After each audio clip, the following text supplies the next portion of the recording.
녹화하시면 됩니다. 24강. 하나님의 성령으로 봉사하며 그리스도 예수로 자랑하고, 이 본문인데요. 제가 이제 계속 가서 어쨌든 계속 그리스도를 얘기하니까 비난하기를 저 예수파 아니냐, 예수회 아니냐, 이렇게 비난하고, 여호와 하나님 성령에 대해서 언급 안 하는 걸 보니까 저 이상하다, 이렇게 얘기를 하십니다. 저는 모든 신학 강의를 하는 것이 아니라 복음을 설명하는 것이고요. 조금 이따 결론으로 보시면 알겠지만 계속 예수가 그리스도이심을 드러내는 사역은 사실 누구의 사역이냐면 성령의 사역입니다. 그러니까 계속 복음을 전할 수 있다는 얘기는 사실 그 안에 성령이 역사하신다는 얘기고, 이 복음을 드러냄으로 결국 그리스도 예수를 통해서 나타나신 분이 누구냐면 아버지를 드러내십니다. 그러니까 복음 전함이 사실 성령의 역사와 아버지를 드러내니 그 안에 포함되어 있습니다. 그래서 여호와 하나님을 인정하지 않고, 성부 하나님 인정하지 않고, 성령 하나님 얘기하지 않고, 이런 개념이 아니라 복음 전함 자체가 삼위일체 하나님의 사역이다, 이렇게 말씀드릴 수가 있겠고, 24강은 그 삼위일체 하나님에 대한 간단한 확인을 좀 하려고 합니다. 제가 중남미에 갔을 때 제일 먼저 했었던 나라들이 중남미 나라들인데, 중남미에 단일 신론자들이 많았어요. 예, 양태론자들이 많았습니다. 그러니까 하나님이 그냥 다르게 모습으로 나타날 뿐이다. 근데 뭐 이런 그냥 한 분의 하나님을 강조하지, 삼위일체 하나님을 강조하지 않더라고요. 믿지 않더라고요. 그러니까 삼위일체라고 하는 단어를 쓰지 않되 삼위일체 하나님을 드러내야 되겠다. 그게 이제 24강이고 또 12강 중에도 한 강의가 그런 강의입니다. 자, 성령에 관한 간단한 스케치입니다. 하나님의 성령, 에스겔 36장 25절 28절을 보니까 맑은 물을 너희에게 뿌려서 너희로 정결하게 하되 곧 너희 모든 더러운 것에서와 모든 우상 숭배에서 너희를 정결하게 할 것이며, 또 새 영을 너희 속에 두고 새 마음을 너희에게 주되 너희 육신에서 굳은 마음을 제거하고 부드러운 마음을 줄 것이며, 또 내 영을 너희 속에 두어 너희로 내 율례를 행하게 하리니 너희가 내 규례를 지켜 행할지라. 내가 너희 조상들에게 준 땅에서 너희가 거주하면서 내 백성이 되고 나는 너희 하나님이 되리라. 에스겔 36장 31절에 그때 너희가 너희 악한 길과 너희 좋지 못한 행위를 기억하고 너희 모든 죄악과 가증한 일로 말미암아 스스로 믿게 되리라. 성령께서 이런 일을 하신다는 거예요. 우리 마음에 새 마음을 주고 부드러운 마음을 주고 그리고 율례를 행하게 하고, 동시에 우리의 이 악한 행위를 스스로 믿게 하리라. 주의 성령께서 우리 안에 이런 일을 하신다는 것입니다. 고린도전서 12장 3절 그러므로 내가 너에게 알리노니 하나님의 영으로 말하는 자는 누구든지 예수를 저주할 자라 하지 아니하고 또 성령으로 아니하거든 누구든지 예수를 주시라 할 수 없느니라. 예수님을 깨닫게 하고 예수님을 고백하게 하시는 분은 주의 성령의 역사입니다. 로마서 8장 2절에 이는 그리스도 예수 안에 있는 성령의 법이 죄와 사망의 법에서 너를 해방하였습니다. 성령은 생명의 성령이십니다.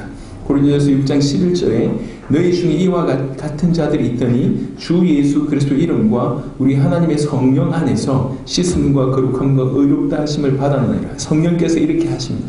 성령의 좀 일반적인 특징에 대한 얘기를 하고 있습니다. 에베소 5장 18절에 술 취하지 말라 이는 방탕한 것이니 오직 성령으로 충만함을 받으라. 우리로 충만케 하신 분이 성령이십니다. 갈라디아 5장 22절 23절 그 유명한 성령의 열매입니다. 사랑과 희락과 화평과 오래 참음과 자비와 양성과 충성과 온유와 절제니 이 같은 것을 금지할 법이 없느니라. 에베소 2장 2절에 22절에 너희도 성령 안에서 하나님이 거하실 처소가 되기 위하여 그리스도 예수 안에서 함께 지어져 가느니라. 우리가 성령 안에서 이런 일들이 우리 안에서 일어나고 있다는 것입니다. 자, 이렇게 일반적인 특징을 얘기를 하고요.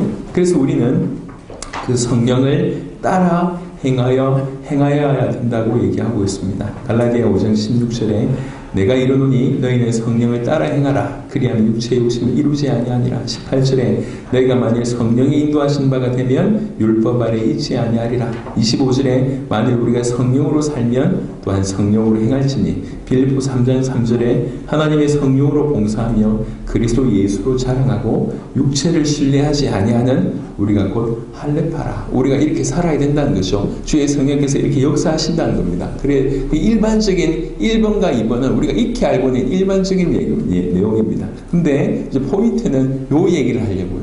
3번의 부분입니다. 저는 성령 운동에 관해서 얼마든지 지금도 성령께서 그렇게 역사할 수 있다고 저는 생각합니다. 하지만 이 성령 운동의 주 포커스가 뭔가 성령이 주시는 그 선물의 포커스를 두는 경우들이 굉장히 많은 것 같아요. 그래서 성령으로 말미암아 이것도 받고 저것도 받고 이런 경우들이 많은 것 같습니다. 그런데 제가 본 바 목적지를 상실하는 경우들이 많은 것 같아요. 어떻게 보면 주는 은사, 선물은 이 목적을 위해서 주신 건데 이거는 빼고 요것만 구합니다. 그래서 성령 운동이 너무나 많은 일이 벌어지지만 결과가 성경적이지 않는 경우들이 많은 것 같습니다. 제가 폄훼하는 게 아니라 일반적으로 그런 일이 많이 벌어진 것 같습니다. 그러니까 성령이 우리를 통해서 우리에게 임하실 때 목적지라고 하는 것들이 명확하게 규정이 되어져야지 그 안에 주시는 도구를 잘 사용할 수 있습니다. 자, 성경 보세요. 이 성령에 관해서 가장 정확하게 성경 전체가 성령에 관해서 이렇게 얘기하고 있지만 그 성령에 관해서 예수님은 어떻게 얘기하셨냐면 요한복음 14장 26절에 보혜사 곧 아버지께서 내 이름으로 보내실 성령은 보혜사라고 얘기합니다. 그가 너에게 모든 것을 가르치고 내가 너에게 말한 모든 것을 생각나게 하리라. 모든 것을 가르치는데 특별히 예수님이 하신 말씀을 생각나게 한다. 이렇게 얘기했고요. 15장 26절에 내가 아버지께로부터 너에게 보낼 보혜사 곧 아버지께로부터 나오시는 진리의 성령이 오실 때에 그가 나를 증언하실 것이요. 성령은 그리스도 예수님을 증언하실 것이다 라고 얘기했습니다.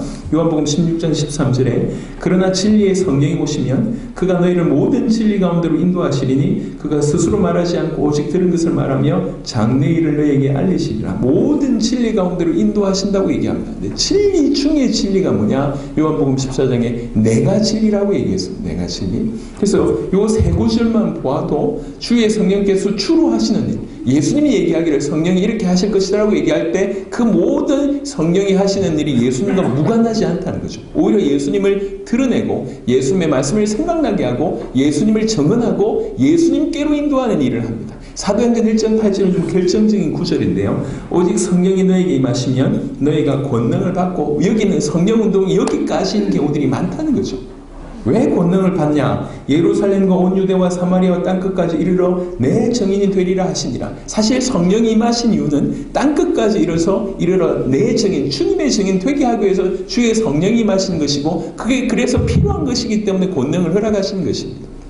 목적지인 예수님을 증언하는 일을 이렇게 염두에 두지 않는 권능 받는 것에 포커스를 둔다고 하면 그래서 올바른 결론이 나오지 않는 겁니다. 그래서 성경에 우리가 해석하는 것이 아니라 사도행전에 성령이 임할 때를 보세요. 성령 임할 때 모든 이렇게 구절들을 확인해 보세요. 성령이 임하신데 복음이 전해지지 않는다. 그런 일은 없습니다. 반드시 성령이 임하시면 방언이 임하기도 하고 여러 역사가 증거가 임하기도 하지만 반드시 끝은 반드시 예수님을 증언하는 것으로 귀결됩니다. 사도행전 2장, 사도행전 4장, 사도행전 10장 쭉 보시면 성령이 임하는데 그리스도가 드러나지 않을 때가 단 한 번도 없어요. 성령이 임하시면 땅끝까지 이르러 내 증인 되리라고 하셨습니다. 그걸 하기 위해서 필요한 것으로 여러 가지 방언이나 기타 등등을 허락하셨다고 볼 수 있습니다. 사도행전 2장에 대표적으로 주의 성령의 강림 사건을 알고 있습니다. 방언이 터졌습니다. 그때 사도행전 뭐라고 얘기하냐면 몰려왔던 명절 때문에 몰려왔던 사람들이 한결같이 한 말이 우리가 우리의 은혜로 이 큰 하나님 나라에 대한 이 놀라운 메시지를 듣게 된다라고 얘기를 하고 있고요. 그때 일어났던 그 하나님 나라의 메시지라고 표현했던 그 대표적인 메시지가 사도 베드로의 메시지입니다. 2장 14절부터 36절까지 그침없이 복음을 전합니다. 너희가 십자가에 못 박은 예수가 사실은 주와 그리스도이셨다라고 결론 내면서 말씀을 전하죠. 사도행전 4장도 마찬가지입니다. 이에 베드로가 성령에 충만하여 이르되 백성의 관리들과 장로들아 성령이 충만하여서 만일 병자에게 행한 착한 일에 대하여 이 사람이 어떻게 구원을 받았느냐고 오늘 우리에게 질문한다면 너희와 모든 이스라엘 백성들은 알라. 너희가 십자가에 못 박고 하나님이 죽은 자 가운데서 살리신 나사렛 예수 그리스도 이름으로 이 사람이 건강하게 되어 너희 앞에 섰느니라. 이 예수는 너희 건축자들이 버린 돌로서 진 모퉁이의 머릿돌이 되었느니라. 다른 이로서는 구원을 받을 수 없나니 천하 사람 중에 구원받을 만한 다른 이름을 우리에게 주신 일이 없음이라 하였더라. 사도행전 5장 32절에 우리는 이 일의 증인이요 하나님이 자기에게 순종하는 사람들에게 주신 성령도 그러하니라 하더라 라고 얘기합니다. 사도행전만 보더라도 성령이 임하면 반드시 예수님이 얘기하셨던 것처럼 예수님이 하신 말씀들이 기억이 나고 예수님을 증언하고 이 진리 대신 예수님께로 주의 성령께서는 계속 인도해 오셨습니다. 그리고 성령은 바로 그 일의 정인이라고 얘기했습니다. 사도행전 10장에 이방인 고넬료에게 사도 베드로가 복음을 전했을 때에 이렇게 성령이 임한 그런 부분들이 나옵니다. 성령의 역사와 복음 전함의 역사가 달라지는 일이 없어요. 예. 그래서 약간 아쉬운 거죠. 권능을 추구하되 정인의 삶을 포기하거나 권능을 추구하되 예수 이름이 선포되지 않고 예수님이 정확하게 드러나지 않는다고 하면 이거는 결론이 뻔한 결론입니다. 그래서 열심히 성령 운동하고 나서 이상한 쪽으로 결론 나는 케이스들이 우리가 여러분들이 목도를 하고 있는 거로 알고 있는데 정말 많습니다. 왜 이럴까? 누가 보더라도 성령 역사처럼 보이는데 끝이 영 달라요. 인도했던 사람이 이상해지거나 그 모임이 이상해지거나 얕은 분명한 것은 성령은 그리스도를 증언하신다. 이게 예수님이 하신 말씀입니다. 예수님께서 성령을 보혜사 성령을 이렇게 설명하셨고 그게 사도행전에 그대로 성취된 걸 보니 예수님이 하신 말씀이 100% 진리라는 거죠. 성령은 그리스도를 증언하신다. 그래서 그냥 지식을 나눈 것이 아니라 계속 그리스도를 증언할 수 있을 때 그 이면에 성령의 역사가 없으면 이건 불가능한 일입니다. 그러니까 계속 복음을 전할 수 있다는 것은 너무나 감사하게 그 안에 성령의 역사가 충만하게 있다는 것으로 우리가 확인할 수가 있겠습니다. 요한일서 5장 6절에 이는 물과 피로 임하신 이시니 곧 예수 그리스도시라. 물로만 아니요 물과 피로 임하셨고 정언하는 이는 성령이시니 성령은 진리니라. 성령이 정언한다고 얘기를 합니다.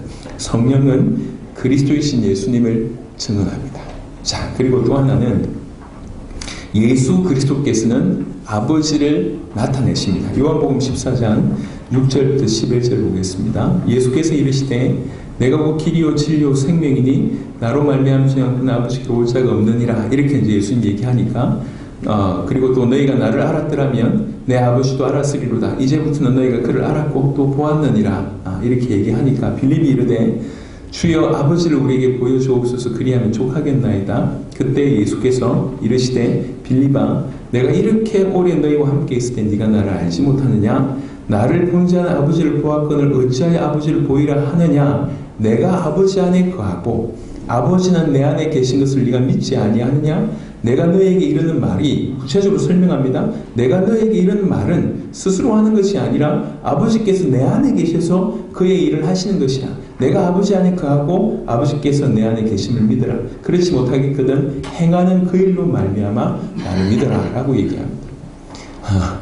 제가 우리 동해 성교사님하고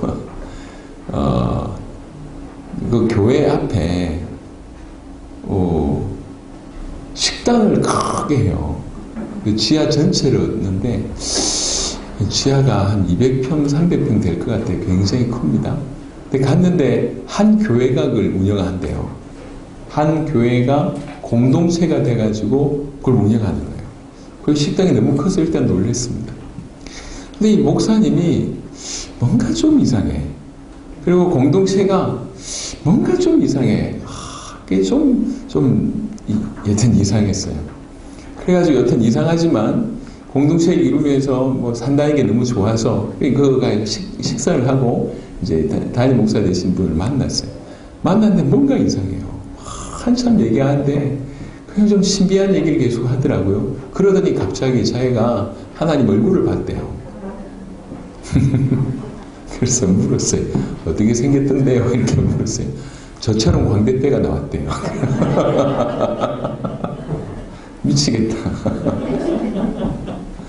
주여, 하나님은 영이시니 보이지 않는 하나님께서 그리스도 예수를 통해서 그분의 삶, 그분의 말씀, 그분의 행동, 그분의 모든 것들을 통해서 그 예수님을 통해서 아버지 하나님이 드러나시잖아요.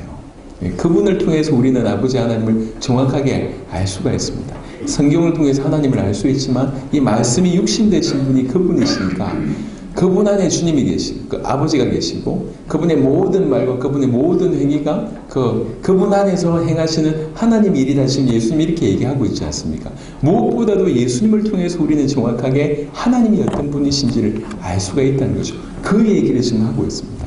예, 하나님은 광대뼈가 없으십니다. 그런데 뭐 신령해서 그런지 그렇게 가서 살더라고요. 자기 집에서 나와서 거기에 다 함금해가지고 공동체 생활하고 그렇게 살고 있어요.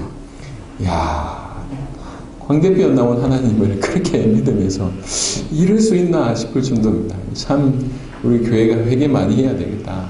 오직 똑바로 지나지 않았으면 저런 말을 하는데도 믿고 자기 인생 돈 다 탈탈 털어가지고 그 다 전재산 바쳐가지고 그렇게 살고 있는 거예요.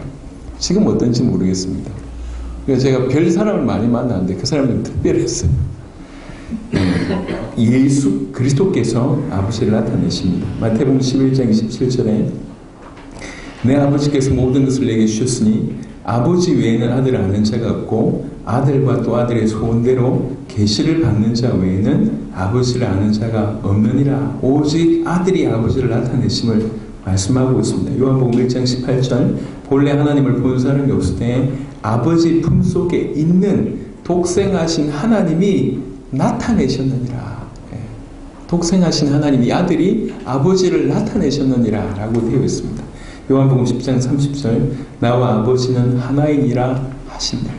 그리스도 예수께서 이 땅에 육신으로 오셔서 아버지가 어떤 분이신지를 드러내셨습니다.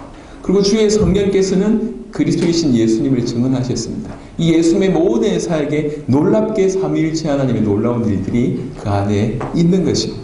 그래서 이제 삼위일체 하나님에 대해서 잘 믿지 않는 분들에게 이렇게 좀 돌려가면서 지금까지 계속 말씀을 전했습니다. 이 강의를 통해서 우리가 성령의 다양한 어떤 역사, 다양한 열매, 얼마든지 다양한 은사 충분히 우리가 다 주장할 수 있습니다. 동시에 그 성령은 그리스도 예수를 증언하신다. 그리스도 예수께로 우리를 끌고 가신다. 성령 인도를 받는다고 하면서 복음과 무관하거나 그리스도 예수와 무관하다고 할 때는 정말 신비한 걸 경험할 수 있을지 모르겠지만 길에서 벗어난 것입니다. 그리스도 예수의 정인되게 하기 위해서 우리에게 권능을 주십니다. 요걸 빼고 권능만 추구하면 기가 막히게 사단이 그 안에 틈탈 수 있다는 것을 우리가 알 수 있습니다. 그리고 우리가 계속 그리스도 예수께 집중할 때에 그 그리스도 예수를 통해서 더욱더 우리 아버지를 알 수가 있습니다. 자, 25강